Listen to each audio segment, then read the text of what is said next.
Bismillahirrahmanirrahim. Maka kali ini kita akan bahas tentang indahnya berbagi. Teman-teman sekalian, ada satu perbuatan dalam Islam, perbuatan ini akan sangat besar pahalanya, balasannya, baik di dunia maupun di akhirat. Juga sangat cepat dalam memberikan solusi dari masalah-masalah yang sedang dihadapi. Penyakit kronis yang tidak sembuh-sembuh, ya. Permasalahan rumah tangga yang tidak selesai, atau apa saja, permasalahan hidup. Juga sangat tepat kalau ingin dijadikan sebagai alat untuk supaya selamat di akhirat. Masuk ke dalam surga selamat dari api neraka. Dia adalah sedekah. Mungkin Bapak Ibu bilang, oh bahasan tentang sedekah kami sudah tahu. Permasalahannya, banyak orang yang belum mengetahui sebenarnya seperti apa orang itu harus bersedekah. Supaya dia mencapai target yang diinginkan.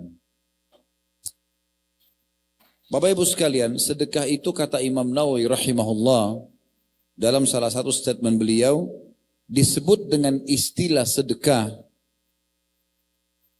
karena ia merupakan sebuah bukti atas kepercayaan pelakunya, kebenaran keimanannya, baik lahir maupun batin, dan sedekah itu adalah keyakinan dan kebenaran iman. Artinya, tidak akan dianggap itu adalah sebuah sedekah yang mencapai target yang kita inginkan, kecuali memang diikuti dengan keyakinan kalau itu perintah Allah dan keikhlasan untuk mendapatkan balasannya. Itu pondasi dasar. Jadi kalau ada orang memberi secara terpaksa, ada orang misalnya memberi tapi masih berharap pujian manusia, tidak ada manfaatnya. Dan apa yang akan kita sebutkan nanti dari manifestasi sedekah tidak akan didapatkan oleh dia. Di awal pembukaan saya ingin sampaikan, dan ini sering kami sampaikan dalam pengajian-pengajian kami, kapitalis, orang-orang kapitalis selalu mengatakan menabung pangkal kaya. Kita umat Islam mengatakan sedekah pangkal kaya. Kira-kira pertanyaan saya Bapak Ibu sekalian, ketemu enggak antara dua konsep ini? Yang satu mengatakan simpan, yang satu mengatakan keluarkan. Kira-kira ketemu enggak? Hah? Mana suaranya nih? Sudah lapar apa? Tenang, habis ini ada banyak nasi unta. Cuma nggak bisa bungkus ya. Tidak bisa ketemu. Karena nabung berarti dia akan pelit. Sementara Islam menyuruh kita sedekah, keluarin. Selalu royal. Dermawan. Dan bahkan dalam Islam beda derajatnya antara orang yang bersedekah karena kebetulan dimintai, dengan bersedekah orang yang sengaja keluar mencari sumber-sumber sedekah itu dan dia berikan. Pahalanya lebih besar yang kedua. Jadi kita disuruh keluar, cari mana kantong-kantong sedekah itu. Serta juga kita harus memahami dalam Islam bahwasanya sedekah yang kita berikan kepada orang sebenarnya yang membutuhkan adalah kita sendiri. Jangan pernah ada persepsi Bapak Ibu sekalian, kalau saya memberikan bantuan atau sedekah kepada orang, berarti dia yang butuh. Persepsi ini harus diperbaikin. Yang butuh adalah kita sebagai pemberi. Karena kalau tanpa dia, kita nggak dapat pintu sedekah. Dengan adanya orang itu, yang susah, yang terlilit utang, yang sedang minta bantuan, dengan adanya dia, kita jadi mendapatkan pahala sedekah itu sendiri. Jadi sedekah dianjurkan, bahkan lebih besar keutamanya kalau kita yang keluar untuk bersedekah.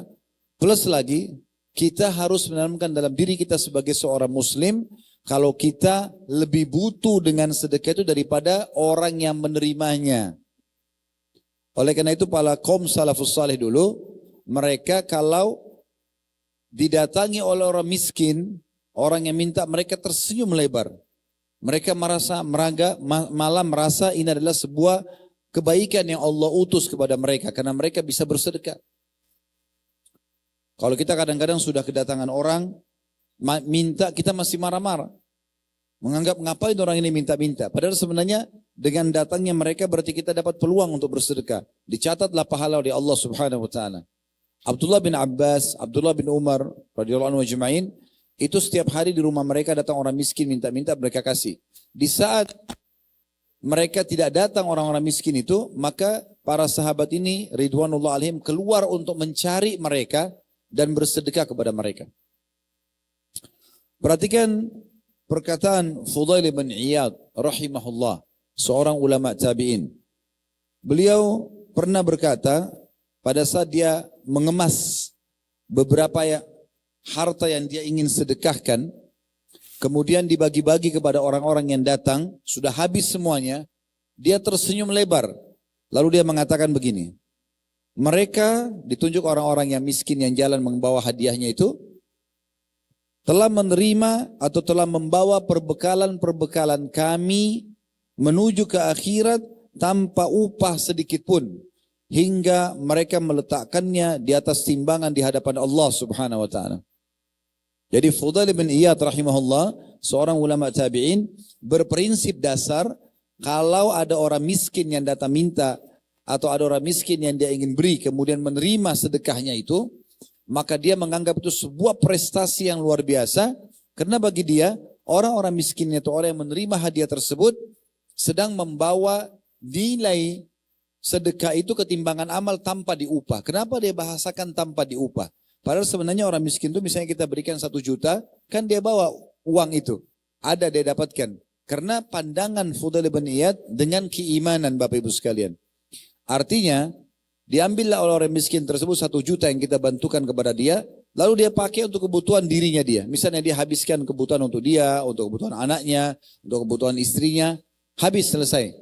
Tapi kita yang memberikan sedekah tersebut akan punya nilai 1 juta itu yang akan dibawa ke timbangan amal hari kiamat. Plus lagi tidak akan kita terima dengan nilai 1 juta, tapi akan terus berkembang biak dengan sangat luar biasa. Dalam sebuah hadis yang disebutkan oleh Al-Mundhiri dalam kitab Targhib Tarhib beliau, kebetulan bukunya ada saya bawa, disebutkan beberapa riwayat, kata Nabi SAW, sungguhnya seseorang dari kalian kalau mengeluarkan sedekah, maka akan diterima oleh Allah dan Allah akan tumbuh besarkan, kembang biakkan sedekah tersebut sampai membesar seperti gunung Uhud. Sepotong roti, sepotong kurma, itu sudah cukup untuk membuat dia membesar nanti di timbangan amal seperti gunung Uhud. Kata Nabi SAW, seperti seseorang di antara kalian pada saat dia membesarkan dan mengembang biakan anak unta atau anak kudanya. Jadi tidak ada hitung-hitungan sama Allah Bapak Ibu sekalian. Kita kasih 1, dapat balasan 1 sama Allah, tidak ada itu. Kita kasih 1, dibalas banyak. Kita minta 1, Allah kasih banyak. Allah enggak pernah perhitungan dengan hamba-hambanya. Makanya Allah jelaskan dalam firman-Nya, innallaha yarzuqu man yasha'u bighairi hisab. Allah kalau berikan balasan hambanya tidak akan pernah ada hitungannya. Nah, ini pondasi-pondasi dasarnya. Oleh karena itu saya sarankan Bapak Ibu berhenti untuk membelikan celengan buat anak-anaknya. Karena membelikan celengan buat mereka menanamkan sifat bakhil, sifat pelit buat mereka.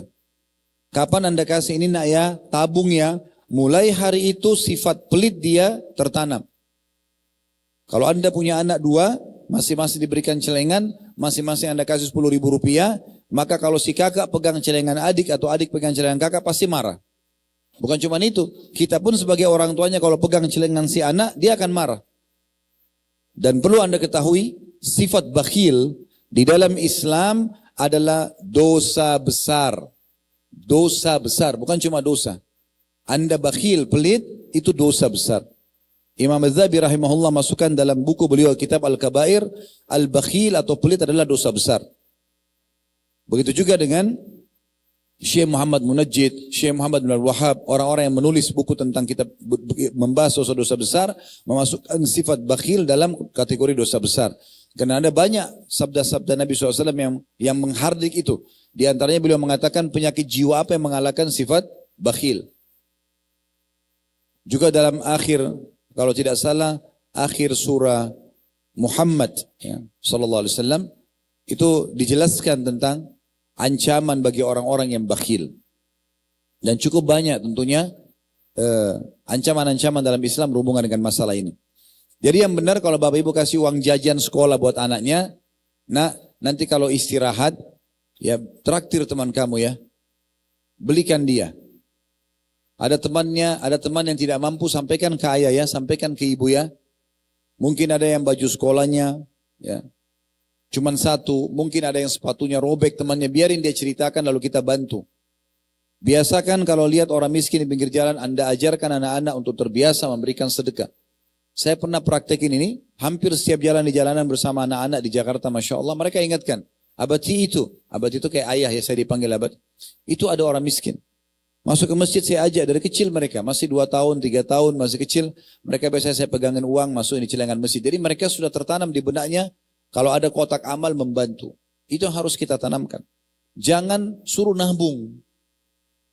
Pernah nggak berpikir Bapak Ibu sekalian atau sudah ketahui, waktu Abu Bakar radhiyallahu anhu meninggal dunia, Utsman bin Affan, Abdurrahman bin Auf, Talha bin Ubaidillah, dan ini saya singgung pada saat kita jalan melihat hotel wakafnya Utsman bin Affan.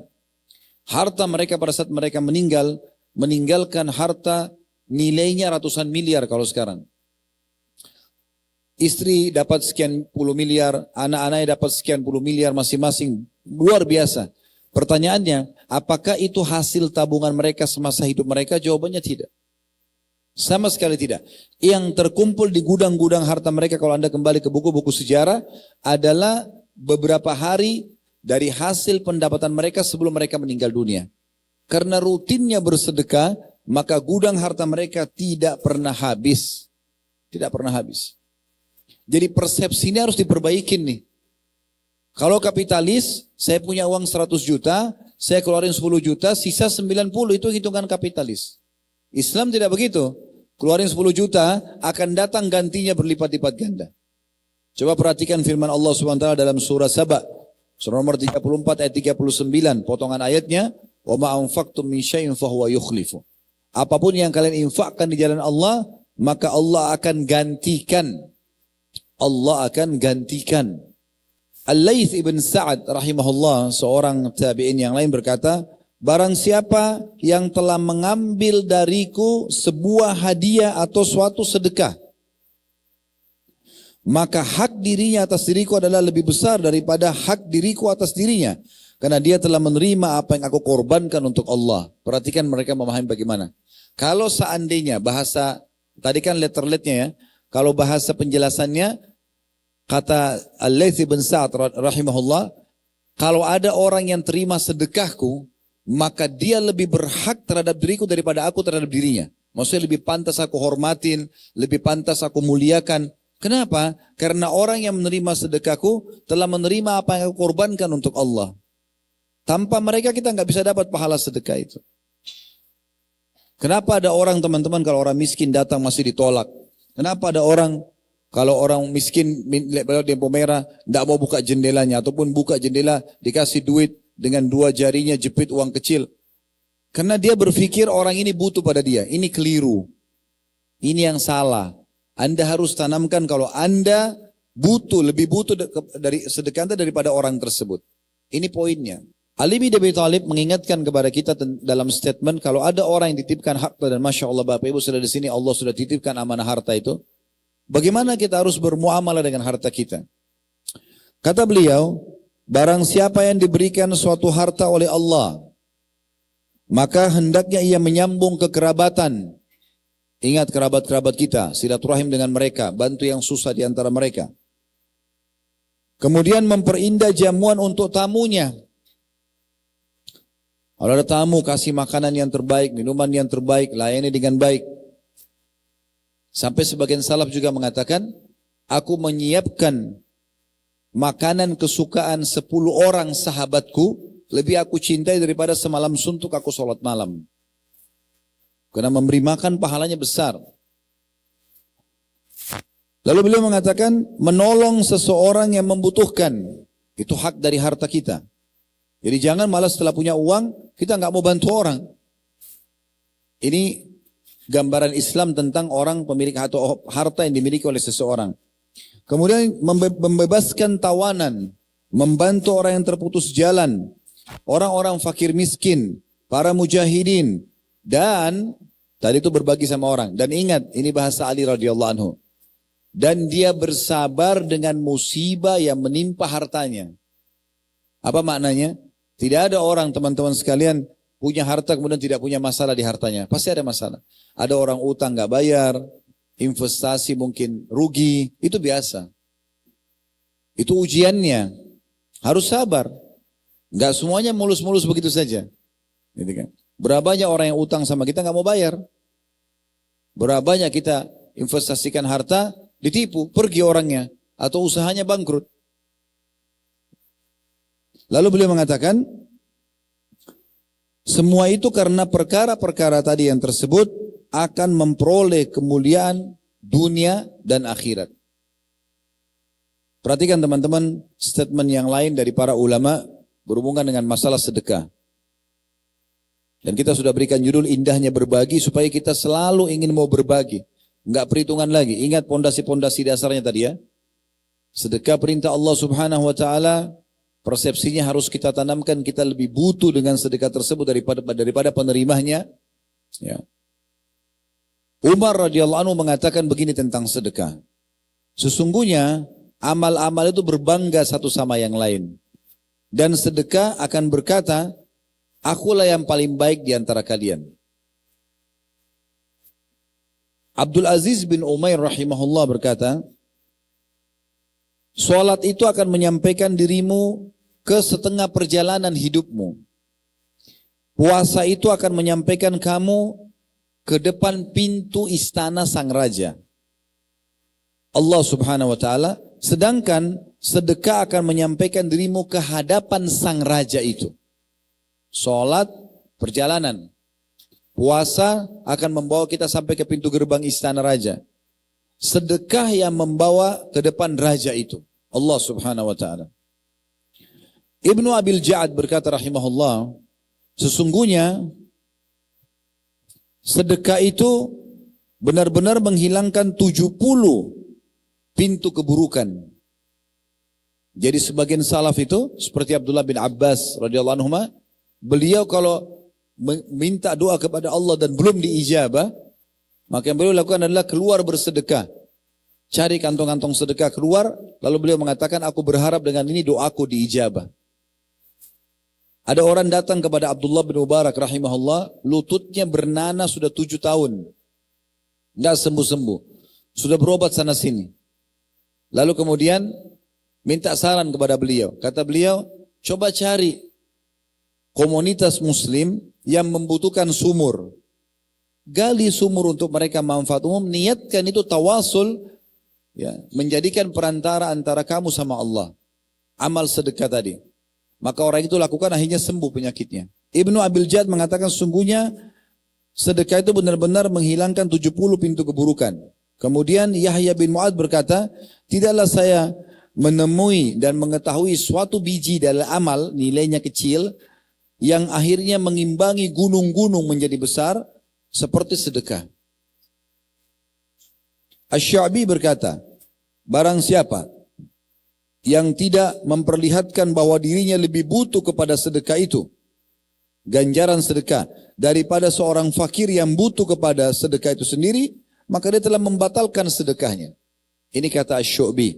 Jadi menurut pandangan beliau, siapa yang tidak melihat bahwasanya dia lebih butuh dengan sedekah daripada orang miskin yang sedekah, dia telah membatalkan sedekahnya. Karena dia akan sombong nanti dengan sedekah itu. Kamu kan sudah saya bantu kemarin. Kamu kan sudah saya beri. Nah begitu. Dia akan berbangga-bangga. Karena dia pikir orang itu yang butuh. Padahal sebenarnya dia yang lebih butuh. Abdullah bin Mas'ud radhiyallahu anhu berkata, siapa yang bisa dan mampu meletakkan hartanya di langit, letakkanlah. Karena tidak akan dimakan oleh rayap dan diambil oleh pencuri. Sedekah. Dan ingat teman-teman, jangan pernah perhitungan dengan Allah Subhanahu wa taala. Karena sedekah akan mengundang ridha Allah Subhanahu wa taala. Mengundang juga ridhonya manusia. Orang yang kita beri, walaupun dia orang kaya, kita berikan hadiah, dia akan senang. Apalagi orang miskin kalau kita penuhi kebutuhannya. Jadi mengundang ridha Allah, mengundang juga ridha manusia, gitu kan? Dan memberikan banyak sekali solusi dari permasalahan kita. Puncaknya masuk ke surga dan selamat dari api neraka. Disebutkan bahwasanya Abu Hatim rahimahullah berkata, bakhil itu, pelit, adalah sebuah pohon di neraka. Sedang ranting-rantingnya ada di dunia. Siapa yang bergelantungan dengan ranting-ranting itu, pelit jalan Allah, perhitungan tidak mau bersedekah, maka niscaya akan membawanya ke dalam api neraka. Sementara kedermawanan bersedekah adalah sebuah pohon di surga dan ranting-rantingnya di dunia. Maka siapa yang bergelantungan dengan ranting-ranting itu akan membawanya ke dalam surga, dan surga tempatnya orang-orang dermawan. Jadi tolong poin demi poin difahami Bapak Ibu sekalian ya. Jangan pernah berpikir sedekah itu yang butuh orang yang sedang kita beri. Tapi kita yang butuh, tanamkan itu. Karena kita yang mendapatkan nilainya. Disebutkan bahwasanya sebagian salaf kalau kedatangan orang fakir miskin, mereka mengatakan selamat datang wahai orang-orang yang hadir untuk membawa perbekalan kami kepada Rabb kami. Ada orang miskin datang, mereka bilang selamat datang. Senyum, gembira didatangi orang yang minta bantuan. Kepada orang-orang yang akan membawa perbekalan kami ke Tuhan kami. Karena tanpa mereka nggak akan pernah amal kita sedekah bisa terbawa. Ini pondasi-pondasi dasarnya Bapak Ibu sekalian. Sedekah ini Bapak Ibu sekalian memiliki banyak sekali manifestasi, keuntungan-keuntungan. Yang pertama dia adalah ibadah di sisi Allah Subhanahu wa taala. Karena Allah perintahkan itu. Allah perintahkan. Bapak Ibu kalau bisa buka aplikasi Al-Qur'annya, buka Al-Baqarah surah nomor 2 ayat 261 ya. Sampai 264. Saya bacakan, coba lihat ya. Ini Allah yang berbicara. Saya cuma bacakan Bapak Ibu sekalian. Renungi baik-baik terjemahannya. A'udzubillahi minasyaitonir rajim. Matsalul ladzina yunfikuna amwalahum fi sabilillahi kamatsali habbatin ambatat sab'a sanabil. Ambatat sab'a sanabila fi kulli sumbulatin mi'atu habba. Wallahu yudha'ifu liman yasha' wallahu wasi'un alim. Terjemahannya, perumpamaan harta yang dikeluarkan oleh orang-orang yang mengeluarkan hartanya di jalan Allah adalah serupa dengan sebutir benih yang menumbuhkan 7 bulir. Pada tiap-tiap bulir terdapat 100 biji. Allah melipat gandakan ganjaran bagi siapa yang dia kehendaki, dan Allah maha luas karunia-Nya lagi maha mengetahui. Sedekah berapapun nilainya seperti satu benih. Tumbuh ya 7 bulir tadi ya. Dan pada tiap bulir ada 100 biji. Coba bayangkan. Jadi Allah nggak balas satu, dibalas satu. 1.000 rupiah kembali 1.000 enggak. Dia seperti benih, ada 7 bulir. Setiap bulir 100, jadi ada 700 balasannya. Gitu. Ayat 262-nya, ini yang perlu diperhatikan. Kalau bersedekah, saya bilang, kita harus faham kita yang butuh dengan sedekah itu. Senyum dengan orang-orang yang datang minta bantuan. Bantu mereka. Jangan anggap mereka yang butuh. Sehingga jangan menyakiti orang yang menerima sedekah. Tadi sudah kita sebutkan beberapa statement ulama. Sekarang dengarkan firman Allah. Supaya Bapak Ibu dapat pahala sedekahnya. 262-nya. Alladzina yunfikuna amwalahum fi sabilillahi thumma la yutbi'una ma anfaqu manna wala adan lahum ajrum inda rabbihim wala khaufun 'alaihim wala hum yahzanun. Orang-orang yang menafkahkan bersedekah harta mereka jalan Allah, kemudian mereka tidak mengiringi apa yang dinafkahkan itu dengan menyebut-nyebut pemberiannya. Kamu kan sudah saya bantu, kamu sudah begini dan begitu. Ya. Dan dengan tidak menyakiti perasaan si penerima. Kamu nggak tahu diri, apalah gitu kan. 2 syaratnya. Jangan sebut-sebut, jangan sakiti perasaan si penerima. Caranya kita harus tahu kita yang butuh dengan sedekah itu. Mereka, orang-orang yang tidak menyebut-nyebut dan juga tidak menyakiti perasaan si penerima, memperoleh pahala di sisi Tuhan mereka, tidak ada kekhawatiran terhadap mereka dan tidak pula mereka bersedih hati. Di sini ada pengecualian, Bapak Ibu sekalian. Kalau Anda niat untuk menyampaikan supaya dia mengetahui dan menyadari saja. Bukan niat untuk meremehkan orang. Contoh misalnya orang tua pada anak. Anda sebagai ayah sahabat ibu, Anda mengatakan misalnya di saat anak Anda tidak mau dengar, nak kenapa harus begini? Bukankah ayah dan ibu sudah sekolahkan, sudah besarkan, sudah siapkan fasilitas. Itu kan menyebut kebaikan ya. Tapi ini nggak masuk di dalamnya. Karena orang tua punya hak untuk menyampaikan pada anaknya. Gitu kan? Tapi ini di saat dibutuhkan ya. Di saat anak itu memang tidak bersyukur, tidak berterima kasih sama Allah, sama orang tuanya, dia malah ugal-ugalan, kita ingatkan begitu. Begitu juga dengan suami pada istrinya.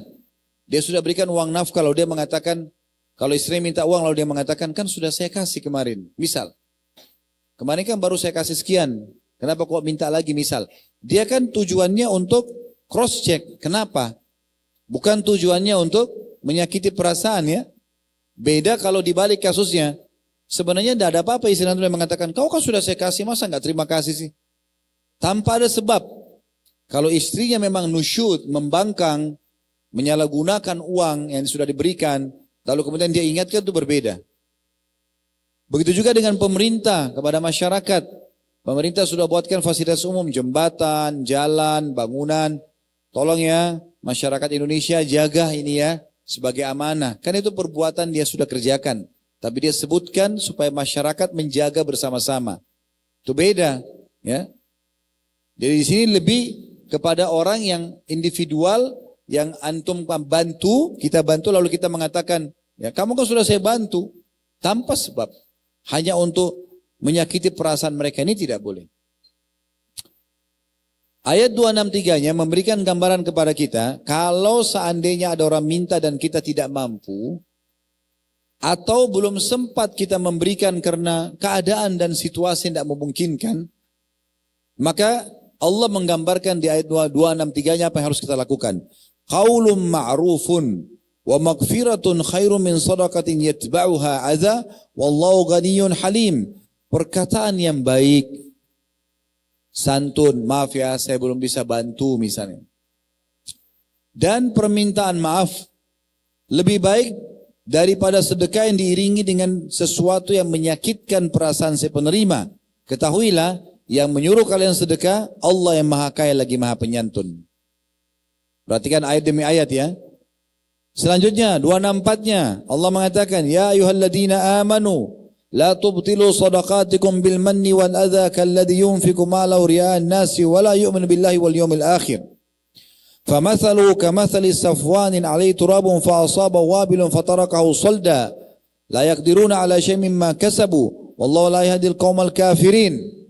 Hai orang-orang yang beriman, janganlah kamu menghilangkan pahala sedekahmu dengan menyebut-nyebutnya dan menyakiti perasaan si penerima seperti orang-orang yang menafkahkan hartanya karena riya, pamer kepada manusia dan dia tidak beriman kepada Allah dan hari kemudian.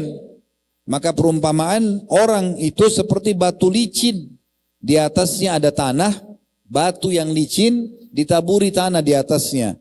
Lalu kemudian batu itu ditimpa dengan hujan yang lebat. Lalu menjadilah dia bersih, tidak bertanah. Mereka tidak menguasai sesuatu pun dari apa yang mereka usahakan dan Allah tidak memberi petunjuk kepada orang-orang yang kafir. 265-nya. Wa mathalul ladzina yunfikuna amwalahum ibtigha'a mardatillahi wa tathbitan min anfusihim kamathali jannatin birabwah. Kamathali jannatin birabwatin asabaha wabilun fa'atat ukulaha dhi'faini fa illam yusibha wabilun fatal. Wallahu bima ta'maluna basir.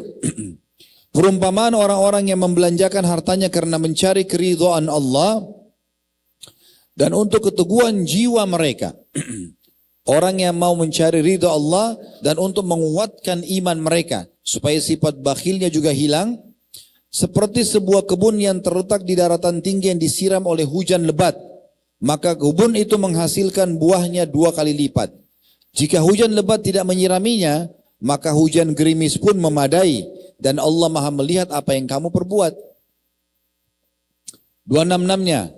Ayawaddu ahadukum an takuna lahu jannatu min nakhilin wa anabin tajri min tahtil anharu lahu fiha min kulli thamarat.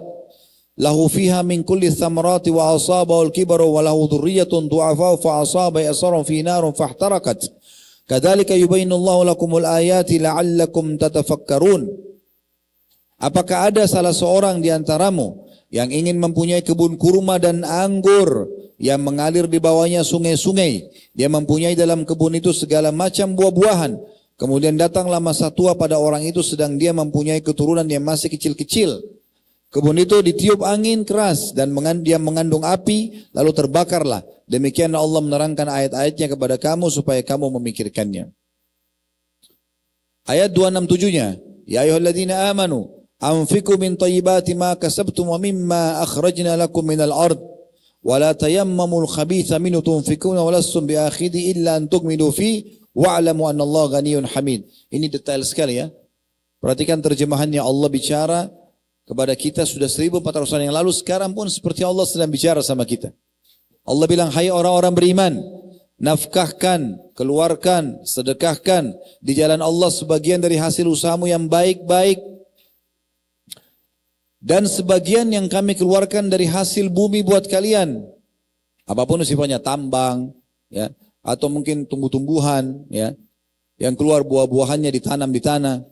Lalu Allah bilang apa? Perhatikan, dan janganlah kamu memilih yang buruk-buruk lalu kamu menafkahkan daripadanya, padahal kamu sendiri kalau dikasih hasil yang kamu sedekah itu dari buruk-buruk, hasil panen mangganya, duriannya, rambutannya, atau hasil dari tambang, dari yang buruk-buruk, mungkin pendapatannya yang buruk, kecil jumlahnya, yang tidak ada nilainya dibandingkan harta dia sebenarnya, jangan kamu, ya kata Allah, menafkahkan darinya, padahal kamu sendiri tidak mau mengambil melainkan dengan memincingkan mata terhadapnya. Kalau kau sendiri terima, mau nggak terima potongan roti itu, sisa makanan itu, baju yang robek itu, mau nggak kamu terima itu? Allah bilang jangan sedekahkan yang seperti itu. Ya. Dan ketahuilah bahwa Allah yang perintahkan kalian sedekah maha kaya, lagi maha terpuji. Artinya Allah akan balas itu nanti, Allah ganti karena Allah itu maha kaya. Dan terpuji maksudnya Allah akan memberikan yang terbaik. 268 ayatnya selanjutnya. Asyaitanu ya'idukumul faqr. Ini Allah gambarkan sumber permasalahan orang pelit. Sumber permasalahan orang tidak mau melaksanakan ibadah kepada Allah. Asyaitanu ya'idukumul faqr wa ya'murukum bil fahsya.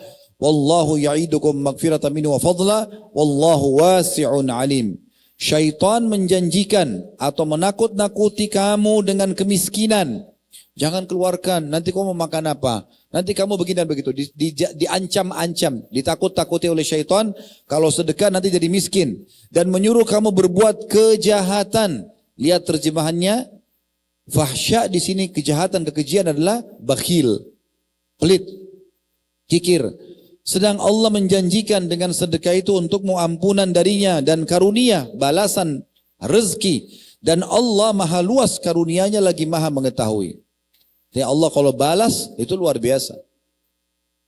269-nya Allah gambarkan kalau orang memahami seperti apa yang tadi kita sampaikan Bapak Ibu sekalian. Allah mengatakan yu'til hikmata may yasha. Wa may yu'tal hikmata faqad utiya khairan katsira. Wa ma yadhakkaru illa ulul albab. Allah menganugerahkan al-hikmah atau kepahaman dan yang dalam tentang Al-Quran dan Sunnah kepada siapa yang dikehendakinya. Memahami ayat-ayat ini, memahami hadis Nabi SAW, kemudian dia mengamalkan tentang sedekah itu, Allah berikan kepada siapa yang dikehendakinya. Dan barang siapa yang dianugerahi hikmah, faham tentang perintah Allah ini, dan tidak takut untuk bersedekah, maka dia telah diberikan karunia yang sangat banyak. Dan hanya orang-orang berakallah yang dapat mengambil pelajaran dari firman Allah ini. Ini terjemahan saya baca letterlet ya. Perhatikan.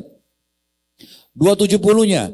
Wa ma anfaqtum min nafaqatin aw nadartum min nadrin fa innallaha ya'lamu wa ma lidh-dhalimina min ansar. Apa saja yang kamu nafkahkan, sedekahkan, dan apa saja yang kamu nazarkan, niatkan, maka sungguhnya Allah mengetahuinya. Orang-orang yang berbuat zalim, maksudnya tidak mau sedekah, tidak mau menjalankan nazar, ya, tidak ada seorang penolong pun baginya. 271-nya. In tubdu sadaqati fa ni'immahi wa in tukhfuha wa tu'tuha al-fuqara fa huwa khairun lakum wa yukaffiru ankum min sayyi'atikum Allah bima ta'maluna khabir. Jika kamu menampakkan sedekahmu, maka itu adalah baik sekali.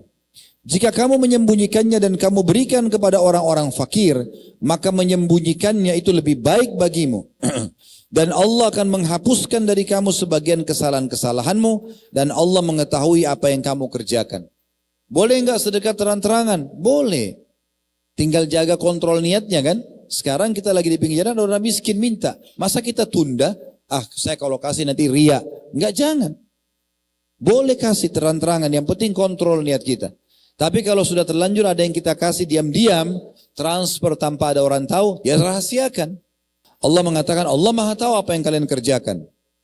272-nya, Laisa alaika hudahum walakin Allah yahdi man yasha, wa ma tunfiqu min khairin fali anfusikum, wa ma tunfiquna illa ibtigha'a wajhillah, wa ma tunfiqu min khairin yuwaffa ilaikum wa antum la tudlamun.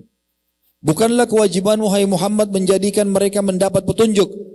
Saya sekarang pun sebagai dai penyambung lidah Nabi SAW tidak bisa menjadi penyebab petunjuk. Tidak bisa saya paksakan Bapak Ibu untuk terima ini. Sedekah saya cuma sampaikan.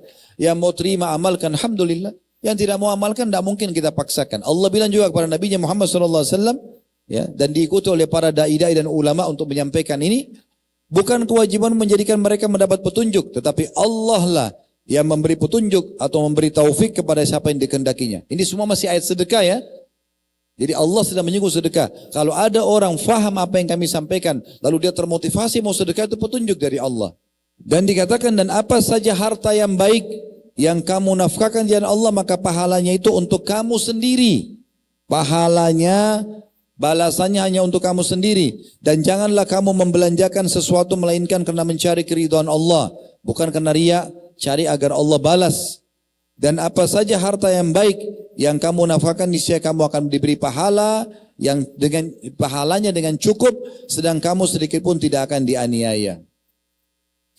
273-nya, lil fuqara'i alladziina uhsiru fi sabilillahi la yastati'una darban fil ardi yahsabuhumul jahilu aghniya minat ta'affuf. Yahsabuhumul jahilu aghniya minat ta'affuf ta'rifuhum bisimahum la yas'aluna an-nasa ilhafa wa ma tunfiqu min khairin fa innallaha bihi alim. Berinfaklah, bersedekahlah pada orang-orang fakir yang terikat oleh jihad. Di masa kita sekarang tidak ada, belum ada, tapi bantu orang-orang yang susah. Di masa Nabi SAW ada orang jihad, bantu mereka karena mereka tidak bisa bekerja, mereka lagi perang membela agama Allah. Berinfaklah kepada orang-orang fakir yang terikat oleh jihad di jalan Allah. Mereka tidak dapat berusaha di muka bumi, tidak bisa bekerja karena lagi berperang. Orang tidak tahu menyangka mereka adalah orang-orang kaya karena memelihara diri mereka dari mengemis atau minta-minta. Kamu kenal mereka dengan melihat sifat-sifat mereka. Mereka tidak meminta kepada orang secara mendesak. Dan apa saja harta yang baik yang kamu nafkahkan di jalan Allah, maka sungguhnya Allah Maha mengetahui. Jadi artinya maksud daripada ayat 273 tadi, bagaimana kita bersedekah, jangan tunggu orang minta. Ada orang punya jiwa mulia, Bapak Ibu sekalian, dia nggak mau minta. Itu dikejar tuh. Dia nggak mau minta, padahal kita tahu sebenarnya orang ini butuh. Kasih dia. Ya. Kita bisa tahu dari kehidupan dia, mungkin rumahnya masih ngontrak, mungkin kendaraannya biasa. Cuma dia tidak pernah mau mengatakan dia minta. Maka ini kita bantu mereka. Kata Allah SWT. Ayat terakhirnya di sini, bayangkan ya, dari 261 sampai 274, semua sedekah. 274-nya, alladzina yunfikuna amwalahum bil-laili wan-nahari sirran wa alaniyatan falahum ajrun 'inda rabbihim wala khaufun 'alaihim wa lahum yahzanun. Orang-orang yang menafkahkan hartanya di malam dan di siang hari. Perhatikan ya.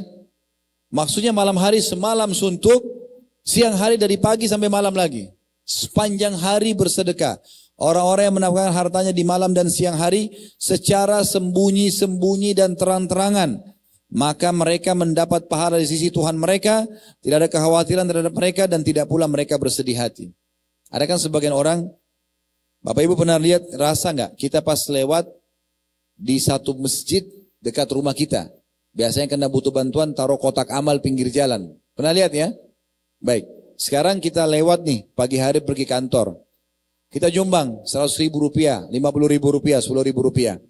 Pada saat pulang, biasanya dibisikin setan, Untuk apa nyumbang lagi? Kan tadi kita sudah bantu nih. Keliru. Ulang lagi, kasih lagi. Kasih lagi. Gak ada masalah. Karena belum tentu kita punya peluang lainnya. Ada orang yang rutin minta bantuan bulanan sama kita. Bantu saja. Selama kita mampu. Malah lebih bagus. Daripada kita repot-repot cari kantong lain. Ya udah itu aja. Kan itu. Kenapa harus repot-repot gitu? Jadi jangan sampai kita batasi diri kita. Menyumbang bukan cuma sekali. Setiap saat. Setiap saat. Di Madinah saya sempat singgung seorang sahabat. Namanya Sa'ad ibn Ubadah. Kalau masih ingat ya. Sa'ad ibn Ubadah radhiyallahu anhu. Beliau itu punya gudang harta Bapak Ibu sekalian. Penuh dengan harta. Emas, perak, gandum, kurma, keju. Banyak sekali macam-macam. Dia bilang sama anaknya namanya Qais. Teman-teman kalau ketik di Google. Kisah Sa'ad ibn Ubadah. Ajaib sekali dalam sedekahnya. Terkenal orang yang sangat dermawan. Dia bilang sama anaknya Qais. Qais, ini gudang hartanya ayah. Habisin. Sedekahin. Jadi dia sama anaknya tiap hari cari mangsa nih untuk sedekah. Zaman itu dari media, mereka naik ke atas rumah teriak-teriak, wahai muslimin, siapa yang butuh bantuan datang. Wahai muslimin, siapa yang butuh bantuan datang. Orang datang, dibantu. Habis nih isi gudangnya. Besok terisi lagi. Dari mana? Allahu a'lam. Allah datangkan. Kalau antum masih pakai sistem pemikiran kapitalis, wah habis, nggak mungkin. Rekening saya udah kosong nih, saya transferin tadi semuanya, berarti habis. Enggak, dalam Islam tidak seperti itu. Coba praktekin resep ini, Anda akan kaget besok datang dari sumber tidak disangka-sangka. Ada satu jemaah sampai bahasakan ke saya, Ustaz, setelah saya dengar ceramah antum tentang sedekah, coba dipraktekin. Benar-benar saya sampai kayak orang yang ketagihan dengan sedekah itu. Rasanya kalau tidak sedekah sayang benar gitu. Selain mengejar pahalanya, ternyata banyak sekali keberkahannya. Jadi sumber rezeki yang luar biasa. Jadi jangan ragu dengan masalah itu. Ya. Ada juga di antara jemaah yang datang menjelaskan banyak pengalaman mereka gitu. Dia bilang Ustaz, dulu susah sekali hidupnya. Susah. Sampai netesin air mata, subhanallah. Cerita sama saya. Pada saat kami juga lagi umrah gitu. Salah satu jemaah kita, saya cuma kasih gambaran. Saya dulu saking susahnya dihina sama mertua saya, keluarga istri saya sampai jual es di pinggir jalan. Begitu aja, tapi saya bersabar. Dia jalani kehidupan sampai Allah buka pintunya. Subhanallah, dia kalau bersedekah sekarang gak nanggung-nanggung. Bersedekah dan luar biasa balasan dari Allah Subhanahu Wa Taala. Ada lagi yang datang bilang, Ustaz, saya dulu karena saya jalankan resep sedekah ini, sekarang income saya cukup setiap harinya untuk saya gunakan untuk pergi haji. Gitu kan. Itu income harian. Jadi ini luar biasa ini. Ya. Ini manifestasi yang pertama dari sedekah. Tentang dia adalah ibadah. Pahalanya besar sisi Allah SWT. Balasannya juga besar. Dia juga akan digantikan oleh Allah SWT bukan dengan angka yang kita keluarkan. Tapi lebih besar daripada itu. Selanjutnya, sedekah itu bisa mengampuni dan membersihkan dosa-dosa dan menjauhkan dari murkahnya Allah. Ada sebuah hadis, saya mau teman-teman renungi ini ya. Hadis ini dia sahih mauquf. Maksudnya sanadnya sahih dan dia sampai sahabat. Ini disebutkan oleh Al-Mundhiri dalam kitab sedekah. Beliau sebutkan di bab nomor 9, anjuran dan dorongan bersedekah, berikut keterangan tentang sedekah orang yang pas-pasan dan orang yang bersedekah dengan apa yang tidak diinginkan. Itu babnya, bab ke-9. Kalau Bapak Ibu nanti satu waktu punya buku ini, di jilid 2, dia hadisnya nomor 30 di bab ini dan urutan 885 dari awal bab ini atau awal kitab ini. Bunyinya begini, Ibnu Mas'ud diriwayatkan dari beliau radhiyallahu anhu, Inna rahiban abadallaha fi sawma'atihi sittina sana.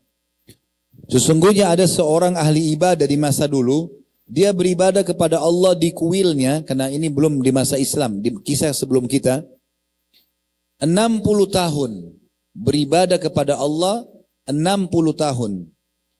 Faja'atil mar'atu fanazalat ila jambihi, fanazala ilaiha. Lalu datanglah seorang wanita di sisinya, seorang wanita, dia mendekatinya, lalu akhirnya terjadilah perzinahan selama 6 hari.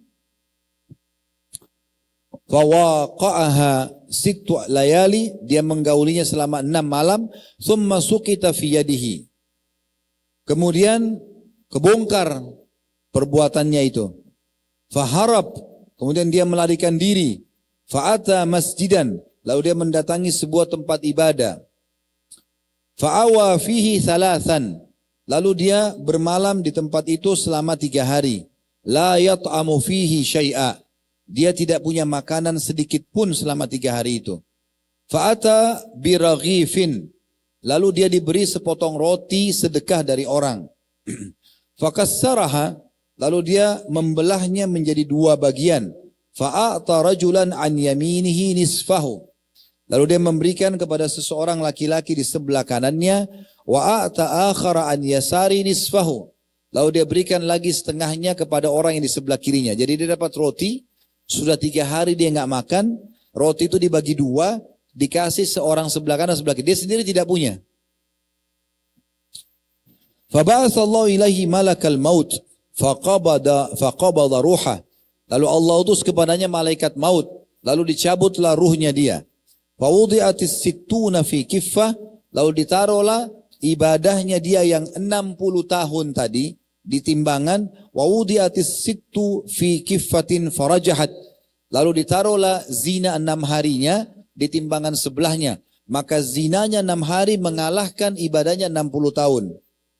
Thumma wudi'ar ragifu, kemudian ditaruh tambahan di timbangan amalnya, roti tadi yang dia bagi 2, padahal dia lapar 3 hari, dia niat sedekahkan roti tersebut dibagi 2, di timbangan amal solehnya, farajaha, yakni rajahar ragifus sit, maka roti tadi yang dia sedekahkan bagi 2 kepada fakir miskin mengalahkan zinanya yang 6 hari. Itu luar biasa itu. Ya. Padahal cuma sepotong roti. Cuma memang yang perlu difahami Bapak Ibu sekalian, perhatikan baik-baik ya. Orang ini sudah 3 hari nggak makan. Dia pas mendapatkan sedekah itu, ya roti itu, dalam kondisi tidak ada lagi makanan dia, tidak ada lagi harta dia kecuali itu. Dan dia bersedekah dengan seluruh harta itu. Pernah nggak teman-teman kita lagi lapar, terus dihidangkan makan, ada orang miskin minta. Kita kasih yang kita ingin itu. Ini maksimal. Ujiannya di situ. Atau kalau mau lebih sedikit di bawahnya itu, Bapak Ibu kalau mampir di satu restoran, makan misalnya. Anggap restoran apalah yang Anda masuk di Indonesia misalnya, Anda beli makanan di situ. Anda cocok misalnya, anggaplah 100.000 porsinya misal. Makan nasi, ayam, tempe, apalah makan. Enak Anda rasa.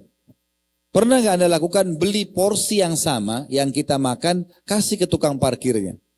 Kasih ke orang miskin. Bukan bekasnya ya, porsi yang sama. Pernah nggak kita lakukan teman-teman beli baju yang bagus, baju yang sama, kualitas yang sama, harga yang sama, sedekahin. Nah seperti itu.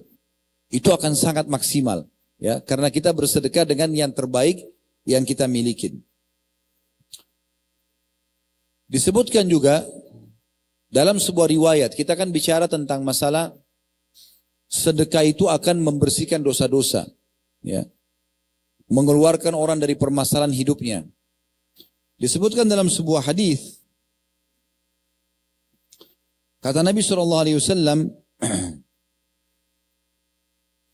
hadis ini diriwayatkan oleh Imam Muslim dengan sanad sahih. As-sadaqatu tudfi'ul khati'ata kama yudfi'ul ma'un nar. Sedekah itu akan membersihkan dosa-dosa sebagaimana air akan memadamkan api. Sedekah itu akan menghilangkan dosa-dosa sebagaimana air memadamkan api. Juga disebutkan dalam sebuah riwayat yang lain, kata Nabi SAW, sana'il ma'rufi taqi masari as-su' wa sadaqatus sir tudfi'u ghadab ar-rabb wa silatul rahim tazidu fil umur. Perbuatan-perbuatan baik, semua amal soleh akan menghindarkan diri dari pintu-pintu keburukan. Sedekah yang tersembunyi akan memadamkan amarah Rabb dan menyambung tali silaturahim, akan menambah umur. Nanti di sini saksi bahasan kita, sedekah itu bisa meredam murkanya Allah, menjauhkan kita dari mara bahaya, membersihkan dosa-dosa kita. Dalam sebuah riwayat lain, inna shadaqata la tudfi'u ghadabur rabb wa tadfa'u an mitati su. Sesungguhnya sedekah itu akan menjauhkan kita dari murka Allah, hukuman Allah, dan juga menjauhkan dari mati yang buruk, su'ul khatimah. Dinukil sebuah kisah terjadi di Saudi sini. Ada orang menceritakan tentang dirinya, dan dalam buku yang pernah kami bedah keajaiban sedekah, dan itu ada pernah tablik akbarnya, Anda bisa lihat di playlist YouTube kami insyaAllah. Diceritakan bahwasanya dia berdua sama temannya lagi naik mobil, tapi beda mobil, janjian menuju ke satu tempat. Dia cerita tentang dirinya, teman saya jalan duluan, saya pas di sebelahnya, lihat ada satu orang miskin di pinggir jalan, memberikan isyarat minta bantuan. Saya pun berhenti sejenak, keluarkan uang di kantong saya kasih ke orang itu. Kemudian saya lanjutkan perjalanan. Subhanallah, waktu saya lanjutkan perjalanan, saya temukan ada gempa terjadi pada saat itu, dan ada jalanan terbelah, mobil teman saya jatuh ke lubang tersebut dan dia meninggal di tempat seketika. Saya sempat memberhentikan mobil, mengerem di situ. Pada saat saya turun, saya lihat kejadian tersebut, hati saya berbicara bahwasanya saya selamat dari hukuman, dari musibah ini justru karena sedekah kepada orang tadi. Ini yang Nabi SAW mengatakan, jauh dari mati yang buruk. Jauh dari mati yang buruk. Nabi SAW bersabda, kullu mri'in fi dhilli sadaqati hatta yufsala bainan nas. Setiap orang pasti akan dibawa naungan sedekahnya pada hari kiamat sampai manusia selesai dihakimi. Artinya dia akan terlindungi dari panasnya matahari, dari siksa Allah SWT karena sedekah. Yang terakhir mungkin yang ketiga teman-teman sekalian, manifestasi daripada sedekah itu sendiri, dia akan menjadi penyebab diterimanya hajat-hajat kita. Abu Hanifah menyebutkan dalam musannafnya, ada satu buku beliau susun tentang hadis-hadis, riwayat tentang begini, ada seorang sahabat mengatakan, ya Rasulullah, semua orang dikasih anak kecuali saya. Saya udah sekian tahun menikah nggak punya anak. Maka bagaimana, apa yang saya harus amalkan? Kata Nabi SAW, mana kamu dari dua hal yang bisa membuat kau akan diberikan rezeki itu? Maka orang itu terdiam, malah kata Nabi SAW, mana kamu dari banyak mengucapkan istighfar dan banyak bersedekah. Atau riwayat, kamu banyak bersedekah dan banyak beristighfar. Jadi bisa Bapak Ibu sekalian, misalnya punya hajat apa saja. Bisa cari kantong-kantong sedekah, yayasan sosial kah, individu kah, kerabat kah, tetangga kah, sedekah kepada mereka. Dengan niat bahwasanya ini akan ya kita jadikan tawasul untuk mengeluarkan kita dari permasalahan kita. Maka itu dibolehkan. Tidak masalah, itu bagian daripada hal yang dibolehkan. Dan tentu teman-teman sekalian tidak semua ibadah bisa begini ya. Tapi sedekah ini luar biasa gitu. Di perjalanan umrah seperti ini teman-teman sekalian, saya temukan Masya Allah banyak di antara jemaah yang sudah saya kenal, tanpa menyebutkan nama tentunya, yang kalau bersedekah luar biasa gitu. Dan Masya Allah tidak pernah kekurangan dalam masalah rezeki.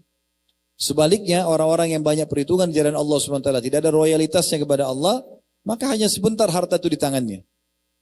Ya, hanya sebentar, tidak akan mendapatkan apa-apa. Kalau ada benar dari Allah, kalau salah dari saya mohon dimaafkan. Subhanakallahumma bihamdika, asyhadu an la ilaha illa anta astaghfiruka wa atubu ilaik. Wassalamualaikum warahmatullahi wabarakatuh.